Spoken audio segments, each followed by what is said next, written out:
जय श्री ओम नमः सिद्धेभ्यः। जय श्री ओम नमः सिद्धेभ्यः। जय श्री ओम नमः सिद्धेभ्यः। ओंकारं बिंदु संयुक्तं नित्यं ध्यायन्ति योगिनः कामं मोक्षदं चैव ओंकाराय नमो नमः। अविरल शब्द गणोग प्रक्षालित सकल भूतल मल कलंका मुनिवे पासी तीर्था सरस्वती हरितोन्दुरतान अज्ञान तिमिरान दहनां ज्ञानांजन शलाकया चक्षुरं जनितं येन तस्मै श्री गुरुवे नमः। परम्पराचार्य गुरुवे नमः।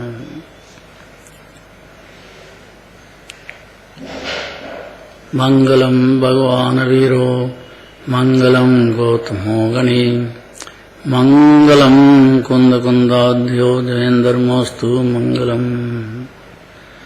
नमः समय साराय स्वानुभूत्या चकासते चित्स्वभावाय भावाय सर्वभावान्तरचते।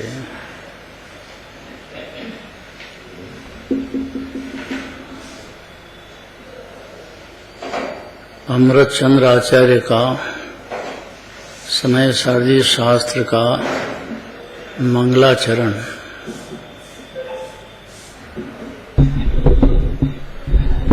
जयचंद छावला ने बहुत जोरदार करा है। निज स्वरूप को परम रस जा में भरियो अपार बंदो परमानंदमय समय सार अविकार। समय सार जो दिखाता है जीव को, अनादि से जो पता ही नहीं उसको, निज स्वरूप आत्मा भगवान आत्मा जीवराज, उसके अनंत गुणों का रस अपार भरा हुआ है उसमें। आत्मा है जीव, शरीर नहीं है।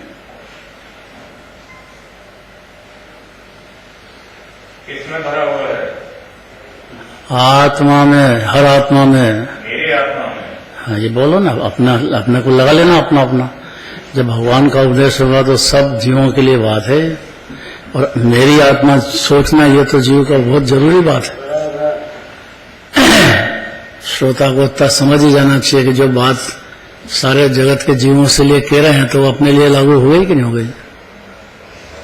हर जीव निगोद का है तो ही रस से भरा हुआ है, क्योंकि पर्याय को द्रव्य छूता ही नहीं है। पर्याय में कितने कषाय क्लेश चलता हो, आत्मा में अनंत गुणों का रस का दरिया भरा है, और इसका महिमा केवल यानी परमात्मा बिंदु के पाए हैं। ऐसे अनंत अनंत गुण सिंधु स्वरूप है, जो अनंत भगवान भी नहीं कह पाए, जानते तो हैं।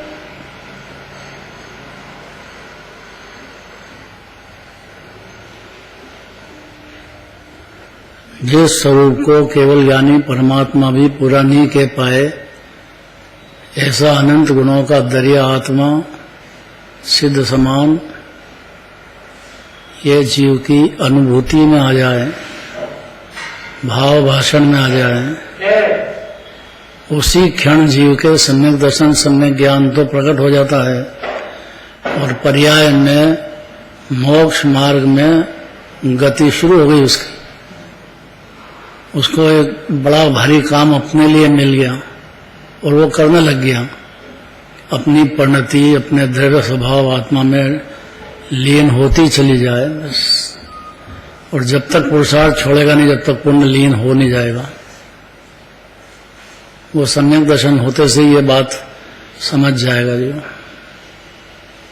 वो कोई डूबेगा नहीं बाहर कुटुंब परिवार में, के परदेवे के पुण्य भाव में, के पाप भाव में। ये तो नहीं समझता है जीवनादिकाल से कि आत्मा क्या चीज है, ये देह में विराजमान भगवान आत्मा कैसा है, नहीं जानता है। इसलिए बेचारा विषय कषाय में परदेवे में लीन हो रहा है, मान रहा है। यहाँ क्या कहते हैं देखो, सुपार्श्वनाथ भगवान और चंदापुर भगवान, दो भगवान की बहुत भक्ति भाव से पूजन किया भी। इसे तो पूजन ने सारा रहस्य कह दिया है। फिर भी विशेष रूप से पद्मनंदी आचार्य कहना चाहते हैं, जो कि निज आत्मा के आनंद में प्रचुर रूप से डूब रहे हैं, लेकिन उनकी परिणति में भी अभी भाव कर्म भी चल रहे हैं, द्रव्य कर्म भी बन रहे हैं, नो कर्म का संयोग भी है। भावलिंगी संत को ही तो बाकी को अपनी पर्याय में समझ जाना चाहिए। पर्याय में, द्रव्य गुण में नहीं है, ये समझ जाए तो सम्यक दृष्टि हो जाता है।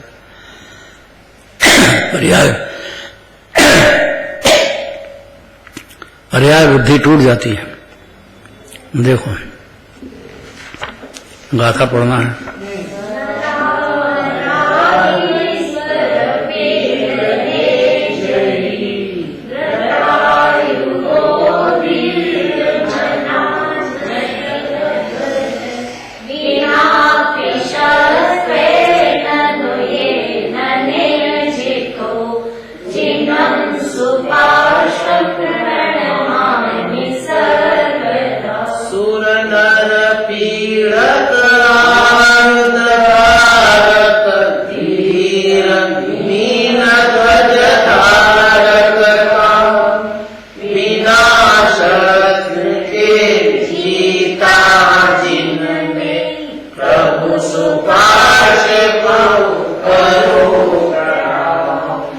अनादि से जीव पुरुष स्त्री में, स्त्री पुरुष में, ये तो मनुष्य गति की बात हुई। बाकी हर गति में काम भाव से पीड़ित है सारा जगत कि यही सुख है। बच्चे का ब्याह कर दो सुखी हो जाएगा, बच्चे का ब्याह कर दो सुखी हो जाएगा। इसके आगे सुख किधर है, सच्चा सुख क्या है,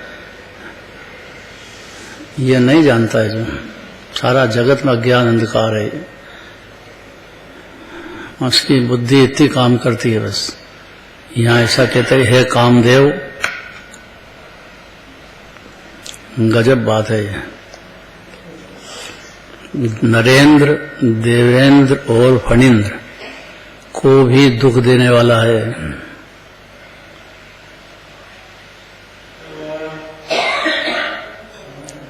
नरेंद्र में मनुष्य हुए, देवेंद्र में देव हुए, फणींद्र में पशु हुए। सबको परिणति में दुख देने वाला है। अनंत दुख पाता है जीव और अनादि से पा रहा है इसकी सुख बुद्धि में। ऐसे जो अनेक शस्त्रों का घात धारक है, ऐसा जिनका मन अत्यंत धीर है,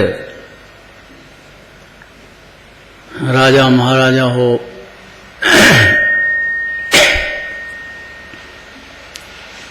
चौथे पांचवें गुण स्थान वाले हों,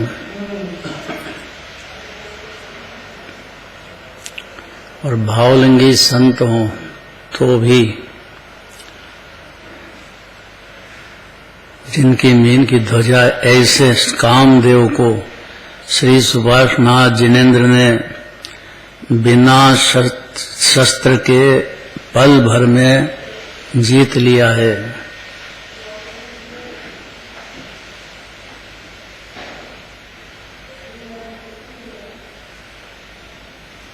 ग्यारहवें गुणस्थान में भी जीत लेते हैं, लेकिन 11वें गुणस्थान में फिर गिरने का स्थिति है अगर पूर्णतया नहीं जीता तो। और वो अनंत सुख का स्वाद लेने पर ही जीता जाता पूरी तरह से, और वो अरहंत भगवान के होता है। इसलिए सुभाषनाथ भगवान आपने पल भर में जीत लिया है। जैसे ही अनंत दशा हुई कि पूरी तरह से जीत लिया इसको, शत्रु को, अनंत काल तक के लिए। चौथे गुण स्थान में तो खाली बिंदु स्वाद आया है आत्मा का। बाकी तो तीर्थंकर के जीव जो जानते हैं इसी जन्म में होगा। ऐसे 5 बाल ब्रह्मचारी हुए हैं, बाकी 19 तीर्थंकर ने ब्याह शादी किया है। जिनको मालूम है कि वो मोक्ष इसी जन्म में जाएंगे, उनने भी नहीं जीत पाए एकदम। हाँ, पुरुषार्थ है, अनंत पुरुषार्थ है। सुख बुद्धि नहीं होने के बाद भी चौथे पांचवें गुण स्थान में ब्याह शादी का ब्याह हो जाता है, ज्ञानी को हो जाता है, तीर्थंकर के जीव को हो जाता है। ये सुख बुद्धि सम्यक दर्शन के बिना टूटेगी नहीं, क्योंकि यही सुख है, बस ऐसा ही मानता आया है जीव।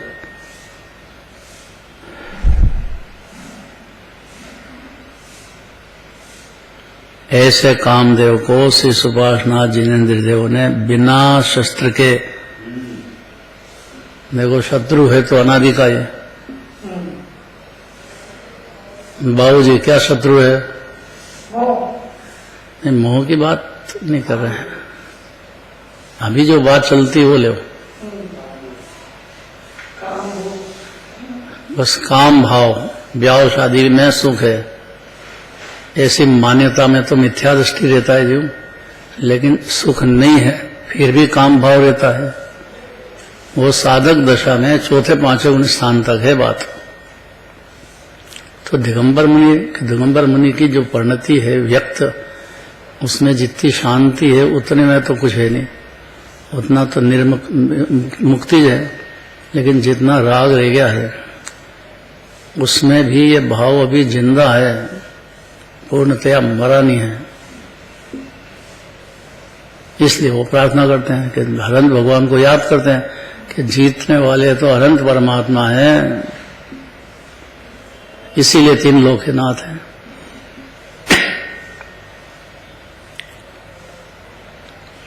उनको तीन लोक तीन काल सब दिखते हैं, फिर भी शुद्धात्मा में मगन रहते, अपनी आत्मा में पूर्ण लीन अनंत सुख भोगते हैं।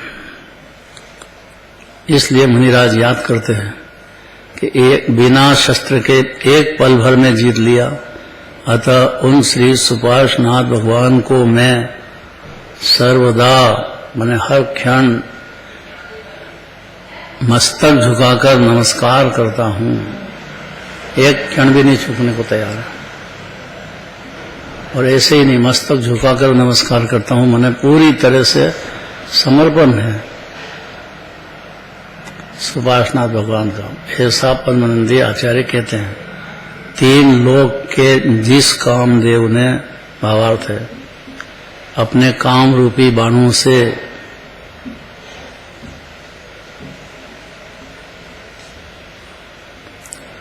नरेंद्र, देवेंद्र, फणींद्र आदि बड़े बड़े वीरों को अपने वश में कर लिया है।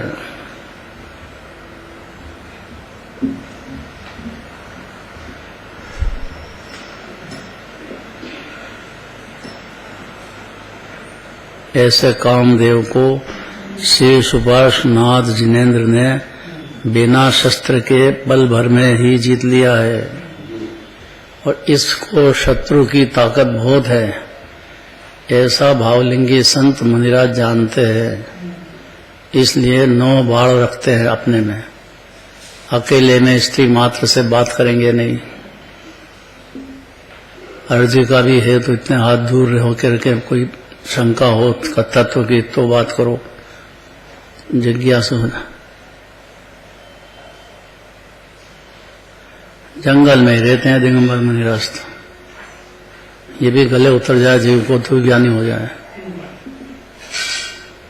तो आहार लेने के लिए कभी आ जाए शहर में, बस बाकी कोई प्रयोजन नहीं उनको।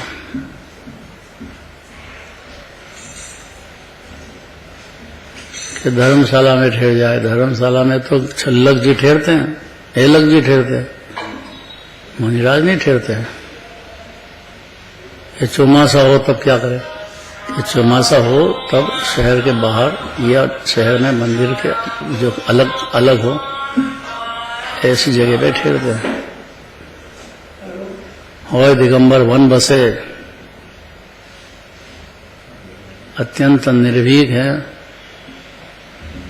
ना अपने जीव की हिंसा होने देते हैं। पर्याय में पुण्य पाप दोनों से हिंसा होती है, उसमें प्रयत्नशील है टोटल, और बाहर में भी किसी जीव की हिंसा नहीं हो।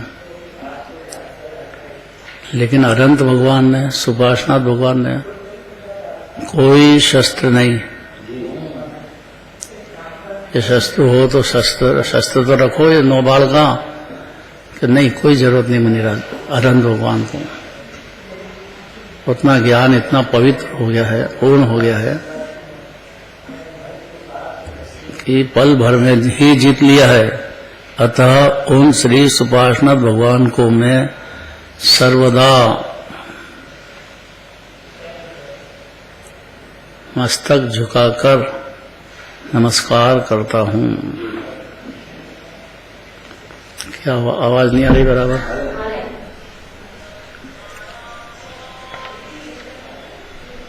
भावार्थ, तीन लोक में जिस कामदेव ने अपने काम रूपी बाणों से नरेंद्र, देवेंद्र, फणेंद्र तीनों आ गए आदि बड़े बड़े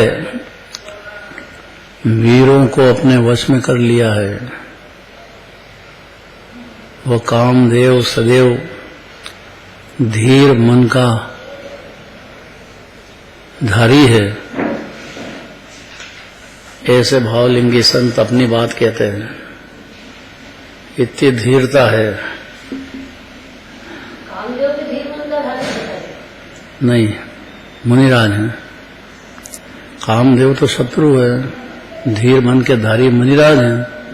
वो कह रहे हैं कामदेव जो सुपार्श्वनाथ जी ने विनाश नहीं नीचे बस में कर लिया है, वह कामदेव सदैव धीर मन का धारी है। कौन? आगे कहेंगे कि मैं मीन की ध्वजा का शस्त्रादि से युक्त है, ऐसा कामदेव है ये, और धीर मन का धारी मैं। ऐसे कामदेव को बिना शस्त्र के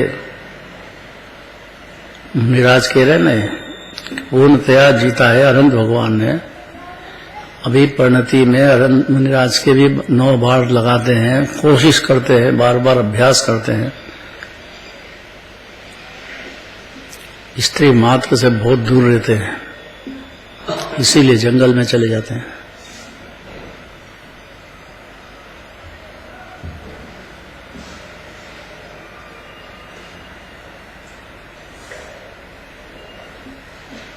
ऐसे कामदेव को बिना शस्त्र के श्री सुपार्श्वनाथ भगवान ने क्षण मात्र में ही जीत लिया है।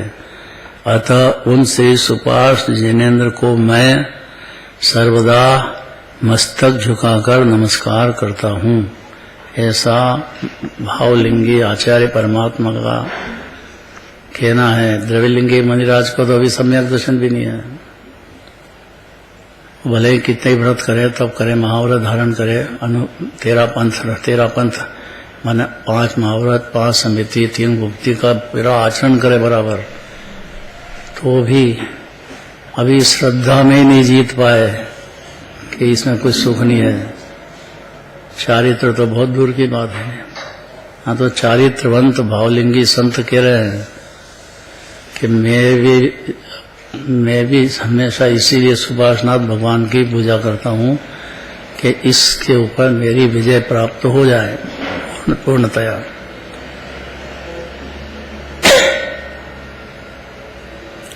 इसलिए भगवान की प्रक्षाल में जल्दी नहीं करना, बहुत शांति से पूरी प्रक्षाल हो जाने दो, एक एक जीव को अच्छी तरह से सेटअप हो जाने दो। जल्दी का क्या काम है, एकदम शुरू कर दो, कोई तरीका है? पूरी तरह से जब भगवान को व्यवस्थित हो जाए पूरा, जब तक रुको, फिर बैठो जिनवानी के पास।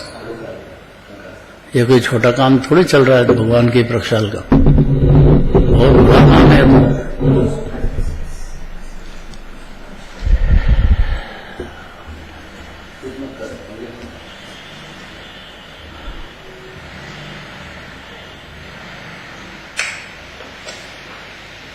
अब चंद्रा प्रभु भगवान, चंद्र प्रभु भगवान नाम है। चंद्रा प्रभु बोलना नहीं चाहिए, लेकिन टेव में आ गया जीव के चंद्रा प्रभु। वो चंद्रमा को थोड़ी पूजा है, चंद्र प्रभ भगवान जिनकी प्रभा शरीर की चंद्रमा जैसी थी और उनको याद करते से ही शीतलता होती अंदर, खाली स्मरण करते से ही शीतलता होती। उनकी बात कहते हैं। कलश पढ़ो 814। शशि प्रभोहांशुभि शशि परम प्रदाचिन्न कलंक संगत न चापि दोषाकरतां ययो यति जयत्यसौ संस्कृति पापनाशन वचनामृत किरणों से शशि सम चंद प्रभ में नहीं कलंक, दोष को विधि प्राप्त नहीं जगनाम जग जिन कैसे भगवान चंद्र भगवान, चंदा प्रभु नहीं चंद्र प्रभ, सम्य शिखर चलो, पार्श्वनाथ भगवान के टूक इस साइड में और पश्चिम पारसनाथा पूर्व दिशा में चंद्र प्रभु भगवान। क्या लाइन है? दिश चंदा प्रभु शोभे पश्चिम पारस नाथाने तीरथ हमारा ऊंचे ऊंचे शिखरों वाला तीरथ। तो कैसे चंदा प्रभु भगवान?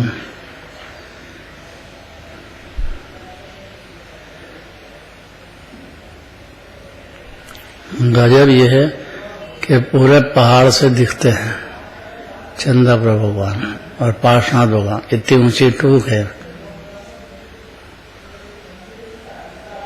अभी शिखर जी में जो नया कुंद नगर का मंदिर बना अभी मुमुक्षुओं का, उसमें ऊपर से छत पे से इस साइड में चंदा प्रभु दिख जाएंगे और इधर की साइड में पार्श्वनाथ भगवान दिखेंगे ही दिखेंगे, क्योंकि ठीक 7 राजू ऊपर वहीं विराजमान अभी हैं।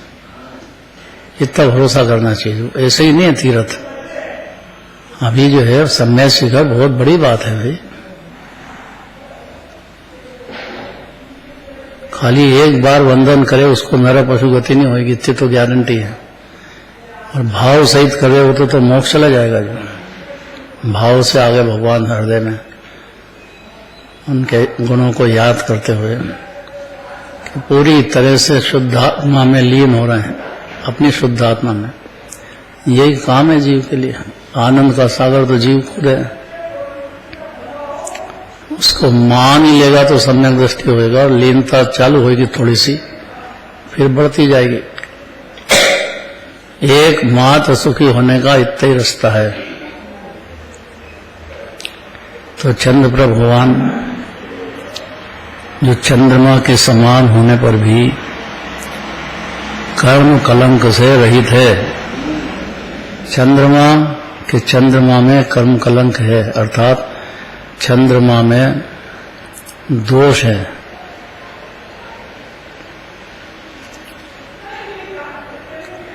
दिखता नहीं है, लेकिन चंद्र ग्रहण भी होता है, सूर्य ग्रहण भी होता है। वो तो देवगति का विमान है, उसमें जो देव बैठा है वो ज्योतिषी होता है देव। ये झूठ बात है कि चंद्रमा जो जड़ है, चंद्रमा तो जड़ है, पर उसमें बैठा जो विमान में बैठा है वो तो जीव है। जो भरत चक्रवर्ती दर्शन करते थे तो उनको वहां प्रतिमा दिखती थी कि नहीं दिखती थी? तो यहां से पूजा करते थे हम। उनका ज्ञान की नजर इतनी तेज हो गई थी, इतना ज्ञान कि उनको इतनी दूर का दिखने लग गया था। वो जब इतनी दूर का दिखता है तो राग से पास में ही जीव विराजमान है खुद ही, ये नहीं देखेगा जी। ये देखते से ही जीव के सम्यक दर्शन सम्यक ज्ञान होता है। आत्मा की श्रद्धा और आत्मा का ज्ञान जीव को अंतर में राग से देह से भिन्नों में, अभी जिनवानी तो इतनी है बस, इतनी बात को जीव का उपादान से समझ जाने के बाद है। तो उसको जैसे ही समझ में आएगा तो चंद्रप्रभ भगवान की भक्ति पैदा होगी ही होगी। वो तो ठीक है, पर वो मणिराज भी बन जाए तो भी और जबरदस्त भक्ति होगी। इतना सरल नहीं है कि अभी हाल छूट जाए भक्ति। ये तो चौथे गुण स्थान में तो शुरुआत है, इसलिए तो भावलिंगी संतों को खूब भक्ति होती है। वो ऐसा कहते हैं, देखो कि जो चंद्रमा के समान होने पर भी कर्म कलंक से रहित है। कौन? कि चंद्रप्रभ भगवान अमृत की किरणों से युक्त है। किरण माने पर्याय, और उनके पर्याय में अमृत माने शांत रस, जिनवानी आत्मा का पूर्ण रस भोग रहे हैं, उससे युक्त हैं। अभी की बात करते हैं, वर्तमान से अभी है, ऐसे ही अनादि से है, ऐसे ही जब से केवल ज्ञानी हुए तब से हुए पूर्णता, और अब ये तो अनंत काल तक चलेगी। अब स्वभाव है, उसका अंत कैसे होए? इसलिए भावलिंगी संत कहते हैं कि इनकी अमृतवाणी खिड़की है, दिव्यधनी खिरी है इनकी, उससे युक्त है, अर्थात कभी भी दोषों को प्राप्त नहीं हुए हैं।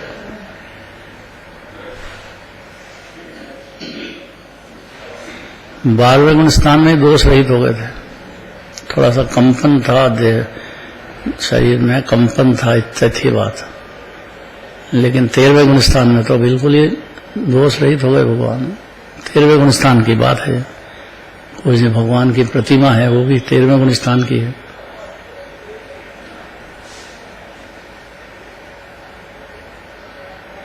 क्योंकि उनके 18 दोष रहित हो गए हैं। पर्याय में थे दोष तो बिल्कुल नहीं रहे हैं। उनको चंद्र भगवान को समस्त संसार के अग्नाशक को इस लोक में सदा जयवंत हो। ज्ञानियों के ज्ञान में तो प्रसिद्ध हो गए, लेकिन अज्ञानियों के ज्ञान में भी प्रसिद्ध हो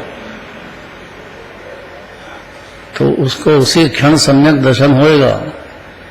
अस्तित्व मंजूर करेगा कि चंद्र भगवान है कि नहीं। अरे अनंत पुरुषार्थ है, रोज पूजा करने वाले ही समझ जाए बहुत पुरुषार्थ है। क्योंकि जीव की नजर जो है सुख बुद्धि विषय कषाय की होने से बाहर में जागृत है उसका ज्ञान। अनंत पुरुषार्थ है इसमें। सम्यक दर्शन में प्रतीति तो आ जाएगी, लेकिन स्थिरता नहीं होती है, बहुत कम होती है। मणिराज के बहुत स्थिरता, इसलिए वो कह रहे हैं कि मेरे तो है ही, पर मेरे लिए हृदय में सदा जयवंत रहो चंद्र भगवान। हर क्षण मेरी पर्याय में उनकी स्मृति, जब तक मेरी पर्याय पूर्ण नहीं हो जाए तब तक बारंबार जयवंत रहो। कैसे? कि जिस प्रकार चंद्रमा अपनी अमृतमयी किरणों से जीवों को आनंद देने वाला होता है। अब देखना जरा, जोरदार बात, बहुत जोरदार बात कहते हैं। चंद्रमा इसलिए लिया कि उसकी शीतलता होती है। अब गर्मी का दिन हो और लाइट भी चली जाए, कल चली गई थी, अब कितनी क्या करें। अब फोन लगाया, उसको लगाया कि नहीं लगाया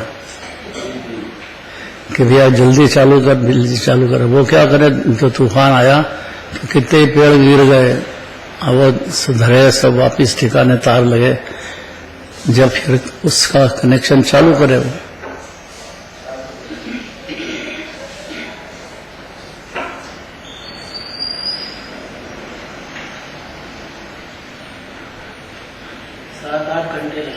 हैं 7-8 घंटे लगते हैं। हाँ, यहाँ लगे 7-8 घंटे लगे। वो चालू कर दे तो मर जाए बेचारे जो सुधारने वाले बैठे हैं। कोई खंभे पे चढ़ा है, कोई तार खींच रहा है, कोई तार बांध रहा है, कितनी मेहनत है। कर्मचारी है, बेचारे लगे हैं। ऐसा जीव का जो ज्ञान का कनेक्शन एक समय भी ध्रुव आत्मा आनंद कंद से जुड़ जाए, बस मोक्ष मार्ग, इसी का नाम सम्यक दर्शन सम्यक ज्ञान है। भाव भाषण में आ जाए, सीधी सरल बात यह है कि अपने पर्याय में ज्ञान चल रहा है और अपना ज्ञान समुद्र आत्मा चिंता प्रभु भगवान जैसा है, और इतना पावर आना चाहिए ना जीव को, तो मोह का नशा, राग का नशा उतरेगा नहीं तो कहां से उतरेगा? नशा है ये, तो उतरना तो बहुत दूर, भी श्रद्धा में आना बहुत ताकत है जीव की, और हर जीव की ताकत तो है, पर अब उसको समझ में आए बात, पुरुषार्थ हो अंदर में, अभ्यास हो, भावना हो, विनय हो, कितने सारे गुण चाहिए उसको। खाली पुण्य भाव में डूबा नहीं रहे, समझ जाए कि पुण्य भाव बंध का ही कारण है, इससे धर्म नहीं हो जाता है। लेकिन इस काल में अगर समझदार है तो धर्म की शुरुआत और वृद्धि हो सकती है उसके उपादान से। ये तो निमित्त है, निमित्त पर मैं कुछ करता नहीं है। परिभाषा है निमित्त। निमित्त उसको कहते हैं जो कि पर्याय में अनुकूल होने का आरोप जाता है, उसमें कराता नहीं निमित्त। कोई भगवान साक्षात भी हो तो करा नहीं सकते जीव को सम्यक दर्शन सम्यक ज्ञान। ये तो जीव के अपने पुरुषार्थ से होता है, स्वयं का पुरुषार्थ से। यही पुरुषार्थ है इसका, क्योंकि सारा पुरुषार्थ विषय भोग में, कषाय में, पैसे कमाने में, परिवार में लगा दिया पूरा, तो था ये तो होता ही है, अनादिकाल से चल रहा है। लेकिन जिन्हें भगवान के दर्शन करने आ गया, पूजन कर ली, जिनवाणी सुनने बैठ गया, अब तो उसको समझना चाहिए कि आत्मा ही परमात्मा है, आत्मा ही सुख में शांति का समुद्र है। बाबूजी यही बात कब है? हमेशा। अरे अभी की है कि नहीं? आज मैं अभी है का मतलब सम्यक दृष्टि ज्ञानी हो गया जी। सही बात। ये कोई छोटी बात नहीं है, ये इतनी सरल बात है। देखो अब आचार्य परमात्मा कह रहे हैं कि भाई मेरी परिणति में श्रद्धा भी है, ज्ञान भी है, चारित्र भी थोड़ा सा है, थोड़ा ही है, लेकिन बहरंत भगवान के अनंत के सामने मेरी जो पर्याय है,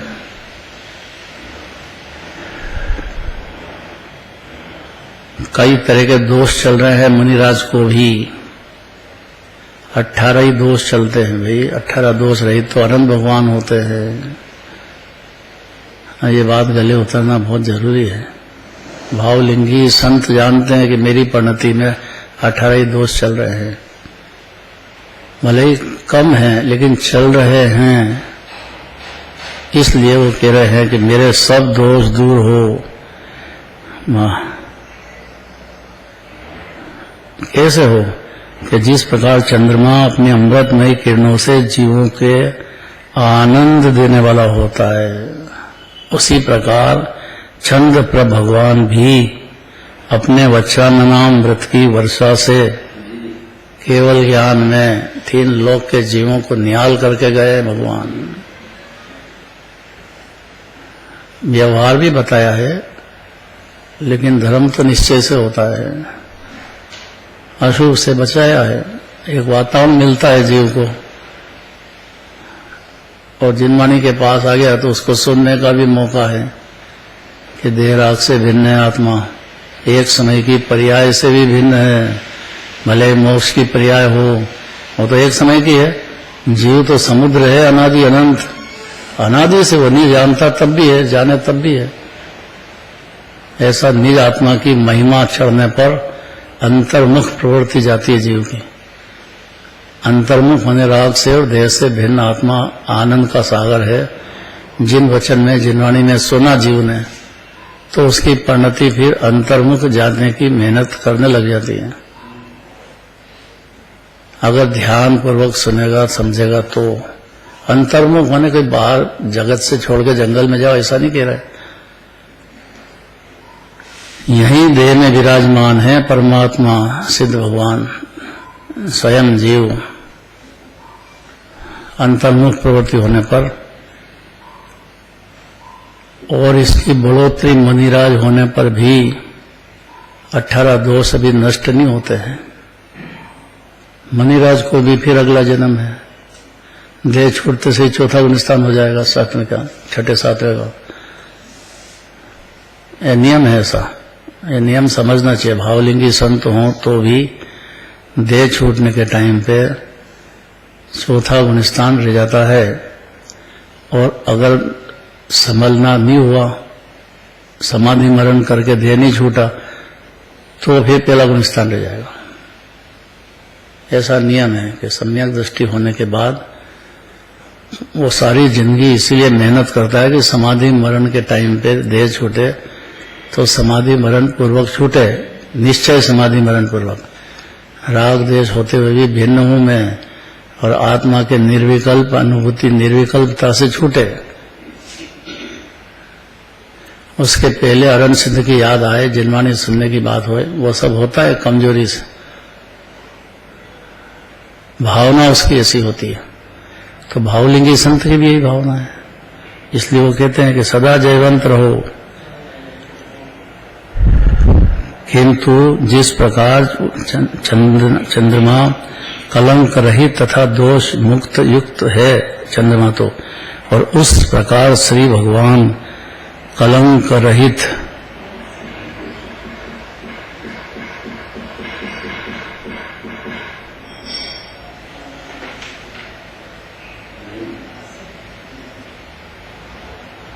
कलंक रहित नहीं है, दोष युक्त है। कलंक सहित नहीं, गलत छप गया क्या? सही है। हाँ,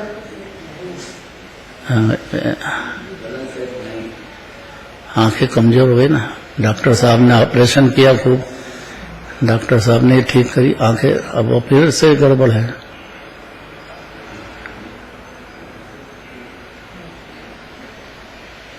दोष रहित हैं अरन भगवान, 18 ही दोष से रहित हैं।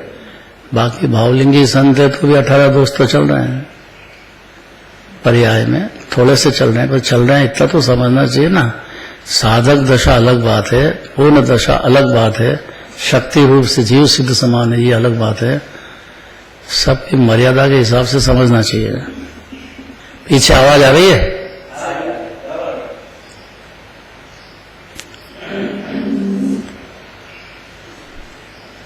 मन तो नहीं लग रहा होगा, लेकिन बैठ गए बहुत बड़ी बात है। मन लगना तो बहुत कठिन है, लेकिन कोशिश करना चाहिए, बैठो तो सही।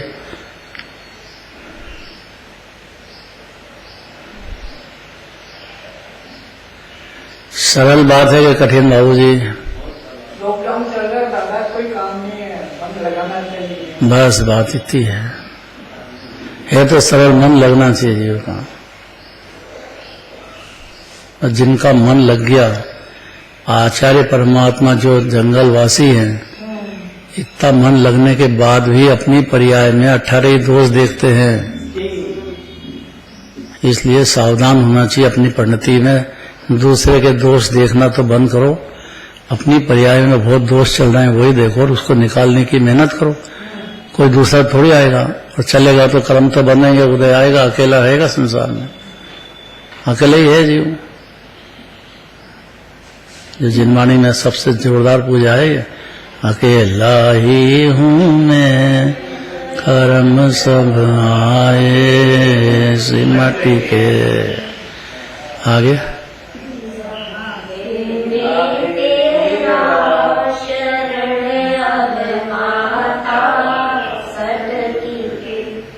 ब्रह्मावत है मोको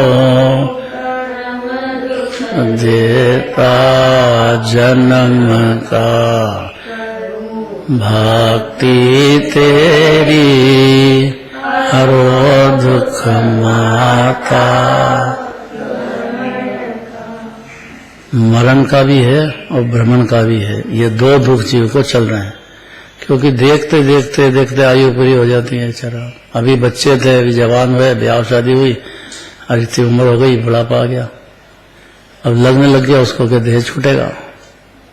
समझदार को लगता है, अज्ञानी को तो लगता ही नहीं है गहरी नींद है, उसको तो लगता ही नहीं कि अपना देह ही छूटेगा।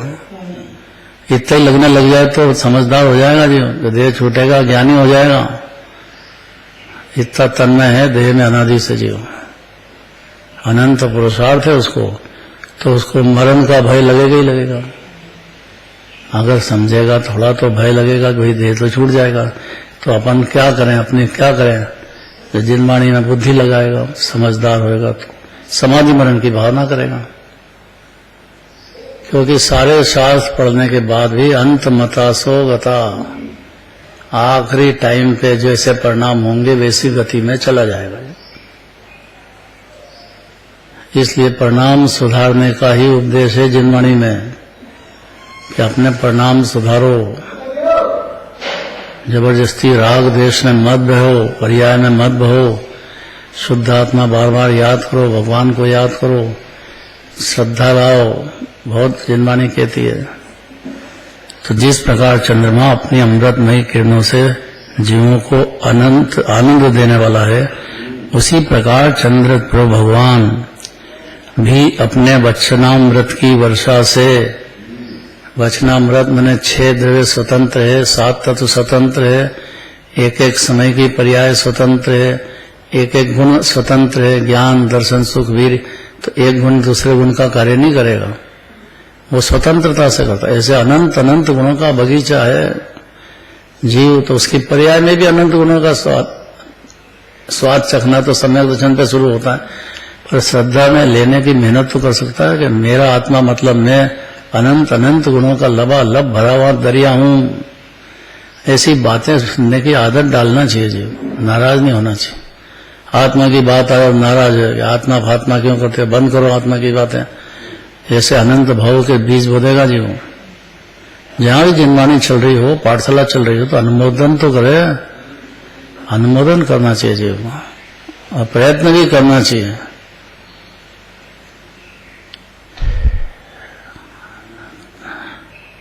तो हे चंद्र भगवान, अपने वचनामृत की वर्षा से जीवों को आनंद देने वाले चंद्रमा ही है। और ये जो चंद्रमा है ये प्रकाश तो होता है, उसके निमित्त में शीतलता जीव कल्पना करता है, लेकिन असली शीतलता तो जीव को जिनेन्द्र भगवान के वचनों से उसका भाव समझने की कोशिश। अरे खाली कुछ पशु भी हो तो डोलने लग जाता है, पशु ज्ञानी हो जाते हैं। और यहाँ अगर सुना हुआ है अभी नहीं समझ में तो कोई बात नहीं, 7वें नरक में पहुंच जाए तो भी ज्ञानी हो जाएगा, वहां हो जाएगा। अभी नहीं समझ, अभी नहीं चल रहा है, और ज्ञान में जगह तो दे, उसके चिंतन में थोड़ा आ जाएगा तो आगे जाकर के फल जाएगा। मार काट होगी वहां समझ जाएगा कि तो शरीर की हो रही, मेरी होती नहीं है, तो वहीं आनंद रस भोगने लग जाएगा।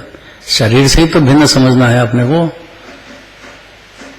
तो हे प्रभु, जिस प्रकार चंद्रमा कलंक रहित, कलंक सहित तथा दोषयुक्त है, उस प्रकार श्री भगवान कलंक सहित नहीं है और दोषयुक्त भी नहीं है, अपितु कलंक एवं दोषों से रहित विराजमान है। अनंत परमात्मा की बात है। दोष रहित जिनदेव जी 18 ही दोषों से रहित है, हर क्षण पूर्ण आनंद में, और उनके स्मरण में समस्त संसार के पापों का नाश करने वाले हैं। खुद तो रहित है ही, लेकिन जो जिनेन्द्र भगवान का प्रेम करता है, भक्ति करता है, पूजन करता है, या उनकी जिनवाणी सुनता है और थोड़ा सा बुद्धि लगाता है, मन लगाता है, उसकी पर्याय के भी सब दोषों से रहित हो जाने के निमित्त है वो जीव। 18 ही दोष खत्म हो जाएंगे, देह छूटेगा, निर्भयता से छोड़ेगा। ये तो तैयारी बैठा है। जेल खाने से बाहर कोई जेलर को जेल में छोड़ने आया तो नाराज होगा कि खुश होगा? तो देह रूपी तन कारागृह से छूटेगा तो प्रसन्नता की बात है कि नाराजी की बात है? अनिता का क्या कहना है?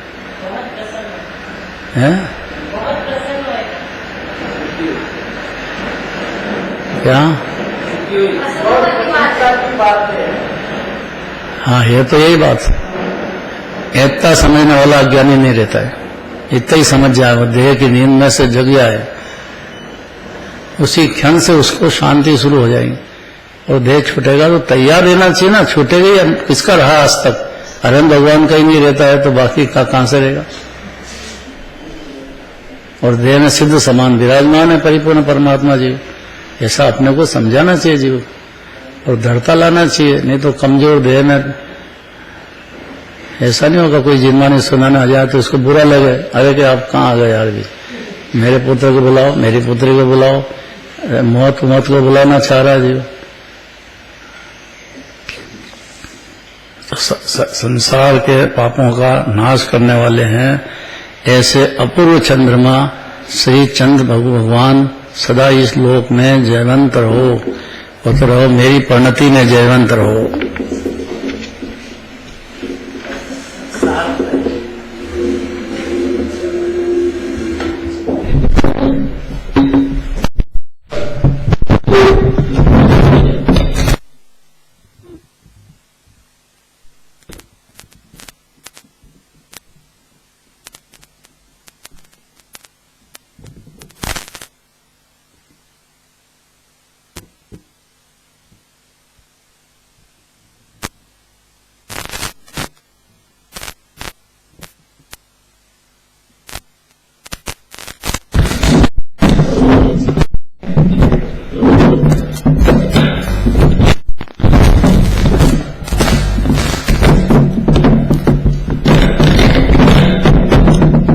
आदरणीय दादाश्री, उपस्थित सभी जिन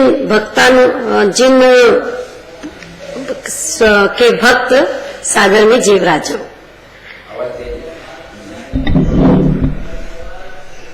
वंदन करने वाला मैं कौन हूँ और वंदन करने योग्य आप कौन हैं, ऐसे दोनों का जिन्हें विवेक हो और मानो सामने प्रभु विराजमान हो, ऐसा समझ करके पहचान पूर्वक स्तुति की गई हो, ऐसे हमने अभी 2 तीर्थंकरों की स्तुति का श्रवण किया। श्री सुपार्श्वनाथ स्तुति में ये बताया कि प्रभु ऐसे हैं कि जिनके समान जगत में अन्य कोई भी देव नहीं है। सबसे पहले अमृत चंद्राचार्य को स्मरण किया कि जिन्होंने समय सार के मंगलाचरण में बहुत सुंदर बात कही, निज स्वरूप को परम रस जामे भर्यो अपार, वंदो परमानंदमय समय सारे अविकार। वह समय सार अर्थात शुद्ध आत्मा जो कि कभी पर्याय को स्पर्श नहीं करता, निगोद का जीव भी हो तो वह भी आनंद रस से, परमानंद रस से भरा हुआ है और ऐसा तत्व है कि जिसका स्वरूप स्वयं जिनेंद्र भगवान भी पूरा नहीं कह पाए हैं। ऐसा अनंत गुणों का दरिया आत्मा जीव की अनुभूति में जिस क्षण आ जाए, उसी क्षण सम्यक दर्शन और ज्ञान शुरू हो जाते हैं, मोक्ष की ओर गति शुरू हो जाती है। वह फिर कभी भी पुण्य और पाप में डूबता नहीं है। वास्तव में जो हमने अभी पूजन की उसमें भी सारी बातों का रहस्य भर दिया गया है। फिर भी यहाँ पर आनंद में प्रचुर डूबे हुए आचार्य परमात्मा पद्मनंदी आचार्य कह रहे हैं कि हे सुपार्श्वनाथ भगवान, जो कामदेव नरेंद्र, देवेंद्र और फणींद्र को भी दुख को देने वाला है, अर्थात जिसने अपने बाणों से नरेंद्र, देवेंद्र, फणींद्र आदि बड़े बड़े वीरों को अपने वश में कर लिया है, वह कामदेव सदैव धीर मन का धारी, मीन की ध्वजा और शस्त्रादि से युक्त है। ऐसे कामदेव को बिना शस्त्र के आपने क्षण मात्र में ही जीत लिया है। तो सम्यक दर्शन के बाद भी पहले तो अनादिकाल से ही यह जीव काम से पीड़ित है, सारा ही जगत, और इसी में सुख मानता है और अनंत दुख को पा रहा है। लेकिन जब इसमें से सुख बुद्धि छूटती है, सम्यक दर्शन होता है, तो सम्यक दर्शन के बाद भी ज्ञानी को चौथे पांचवें गुण स्थान में तीर्थंकर का जीव हो तो उस जीव को भी ये काम का भाव होता है। लेकिन दिगंबर मुनिराज उनकी परिणति में जितनी शुद्धता है वह तो शुद्धता है ही, लेकिन जितना राग बचा है उसको भी जीतने का वो पुरुषार्थ करते हैं, क्योंकि शत्रु की ताकत भी बहुत है। इसीलिए मुनिराज भी 9 बार का पालन करते हैं, बारंबार अभ्यास करते हैं और स्त्री मात्र से बहुत दूर रहते हैं। जगत मतलब वन में वास करते हैं मुनिराज भी। द्रव्यलिंगी मुनिराज जो हैं वो श्रद्धा में भी अभी नहीं जीत पाए, तो चारित्र में जीतने की तो बहुत ही दूर की बात है। तो यहाँ पर ऐसे सुपार्श्वनाथ भगवान को, जिन्होंने ऐसे शत्रु को भी क्षण मात्र में जीत लिया है, पूर्ण रूप से जीत लिया है, उनको आचार्य परमात्मा कहते हैं कि मैं सर्वदा मस्तक झुका करके नमस्कार करता हूँ। मस्तक झुकाना अर्थात पूरी तरह से समर्पण करना, मेरी पर्याय में भी पूर्ण विजय प्राप्त हो जाए, इसलिए मैं हे प्रभु आपको नमस्कार करता हूँ। इसके बाद श्री चंद्रप्रभ भगवान की स्तुति की गई। चंद्रप्रभ भगवान जिनका स्मरण करते ही शीतलता होती है। सबने शिखर जी को याद किया, जिस वहां पूर्व दिशा में चंद्रप्रभ भगवान की बहुत ऊंची टोक है जो कि सब ओर से दिखाई देती है। भरत चक्रवर्ती को भी याद किया कि जिन्हें सूर्य में स्थित जिनेंद्र भगवान की प्रतिमा के दर्शन हो जाते, इतने दूर स्थित है फिर भी दर्शन कर लेते थे, तो राग से भिन्न स्वयं पास में ही विराजमान निज भगवान आत्मा है, तो उसके दर्शन नहीं हो सकते। यदि श्रद्धा और ज्ञान हो जाए तो सम्यक दर्शन हो जाता है। और ये बात जिनवाणी की कृपा से जीव स्वयं अपने उपादान से समझता है, और फिर जब समझ जाता है तो उसे तो चंद्रप्रभ भगवान की भक्ति पैदा होती ही होती है। मुनिराज बन जाए यदि ये जीव स्वयं, तब भी उसे भी खूब भक्ति होती है, क्योंकि मुनिराज को तो बहुत स्थिरता है, लेकिन वे जानते हैं कि मेरी परिणति में 18 दोष चल रहे हैं, भले ही कम मात्रा में है लेकिन चल रहे हैं, और वे दोष दूर मेरी परिणति में से भी हो जाए। वास्तव में 13वें गुण स्थान में भगवान 18 ही दोषों से रहित हो गए हैं। यहाँ जो प्रतिमा विराजमान है वह भी पूर्ण शुद्ध है। बहुत तरह की बातें हैं, साधक दशा की अलग बात है, पूर्ण दशा की अलग बात है, और शक्ति रूप जो विराजमान है भगवान, उसकी बात अलग है।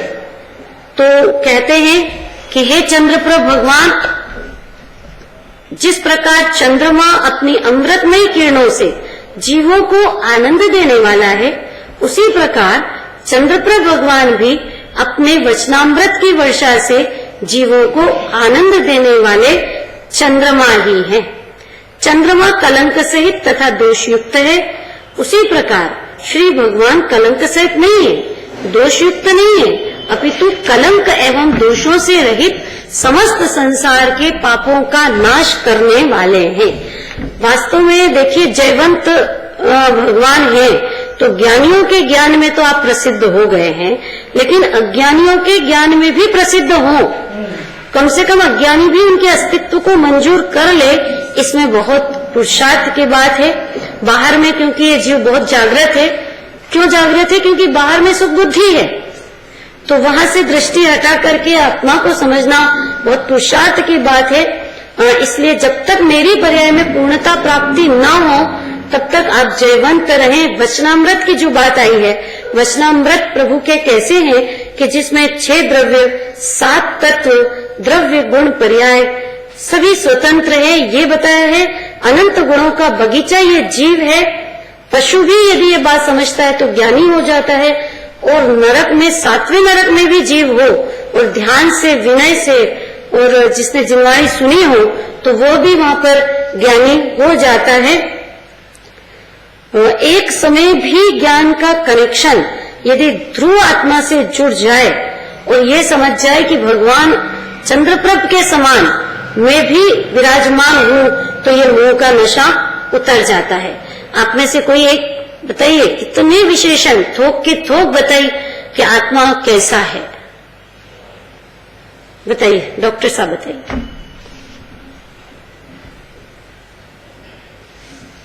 अनंत गुणों की खान, रत्नत्रय की खान, वाह, दसी आदि शक्तियों का कार्य। बहुत सुंदर। बोला समझ में आता होगा। हाँ, अनंत गुणों की खान और अनंत शक्तियों का घनपिंड ये आत्मा है। और ये समझ जाए जीव, और पुण्य भाव भी बंधन है, धर्म नहीं, ये समझ जाए तो इस काल में भी यदि थोड़ा भी समझदार जीव है तो वह भी धर्म की शुरुआत कर सकता है। ये तो सब बाहर निमित्त मात्र है, ये कुछ कराते नहीं है जीव को, लेकिन जीव अपने उपादान से समझ जाता है कि मैं ही सुख और शांति का समुद्र हूं। तो इस प्रकार चंद्रप्रभ भगवान ने 3 लोक के जीवों को निहाल कर दिया। डॉक्टर साहब और कुछ कहना चाह रहे हैं तब हमें? हाँ हाँ, और बताइए। थोड़ा थोड़ा बोल रहे हैं आप, और थोड़ा क्लियर कर रहे हैं, सही सोच रहे हैं। अभी आपने जो 2-3 बताई वो तो बड़ी जोरदार बात, और बहुत सारा माल है। हाँ, बहुत माल है, तो और थोड़ा बताइए। मैं एक हूँ, मैं शुद्ध हूँ, मैं गायक हूँ। धीरे धीरे बोलो, आप एक बात धीरे धीरे बोलो, हमको हजम तो करने दो। हाँ। गायक हूँ, मैं एक हूँ, हाँ। मैं शुद्ध हूँ, मैं गायक हूँ, मैं अविनाशी हूँ, मैं अनादि अनंत हूँ, वाह, मैं अनंत सुखों की खान हूँ, अनंत वीर का धनी हूँ, अनंत ज्ञान का धारक हूँ। वाह, नजदीक की बात लगा गए थे, और निकालो। अनंत सुख का घनपिंड हूँ। वाह बाबूजी। हाँ, बोलो और बोलो। वो ज्ञाता दृष्टा और गायक हूँ। वाह, बोले जाओ, बोले जाओ, कंजूसी मत करो। अनादि अनंत। अकृत हूँ मैं। वाह, अकृत हूँ, अकृत्रिम विराजमान हूँ। बहुत सुंदर। जितना माल हम निकालते चले जाए, निकलते चले जाएगा। और बताया कि भाई सावधान रहो, दूसरों को दोष मत दो, दूसरों के दोष मत देखो, बल्कि अपने दोषों को निकालने की मेहनत करो। अगर समझदार हो तो जिनवाणी में बुद्धि लगाओ। क्यों? क्योंकि जीव अकेला है। अतः अपने परिणाम सुधारो, राग द्वेष में मत बहो, शुद्धात्मा की श्रद्धा लाओ। यहाँ पर जो जिनेंद्र भगवान कह रहे हैं, यदि व्यवहार की बात भी कह रहे हैं तो वहाँ पर भी अशुभ से बचा रहे हैं। यहाँ तो सुनने का इस काल में मौका है, यहाँ वातावरण मिलता है, और निज आत्मा की यदि महिमा चढ़ जाती है तो ये जीव अंतर्मुख हो जाता है। अंतर्मुख होने की मेहनत करने लगता है। एक नियम भी बताया था कि कैसी भावना होती है सम्यक दृष्टि की, कि वह तन कारागृह से छूटना ही चाहता है, तन से भिन्न अपने को जानता है। तो बहुत प्रसन्नता की बात है देह छूटे तो, ये तो मोह नींद से जागने की बात है। और सम्यक दृष्टि होने पर यह भावना करता है कि निश्चय समाधि मरण पूर्वक देह छूटे, निर्विकल्पता पूर्वक देह छूटे। और यदि थोड़ी कमजोरी हो तो अनंत सिद्ध को भी याद करते हैं और ज्ञान का अनुमोदन और प्रयत्न करते हैं, बारंबार अभ्यास करते हैं। ज्ञानी भी, मुनिराज भी अभ्यास करते हैं। तो महासद्भाग्य की बात है। हमें ऐसा लग रहा है कि हम भी मानव मोक्ष के दरबार में ही आ गए हों। तो वीतरागी सर्वज्ञ प्रभु की परमार्थ भक्ति हम सब करें और अपने आत्मा का कल्याण करें। ऐसी भावना के साथ जिनवाणी माता को प्रणाम।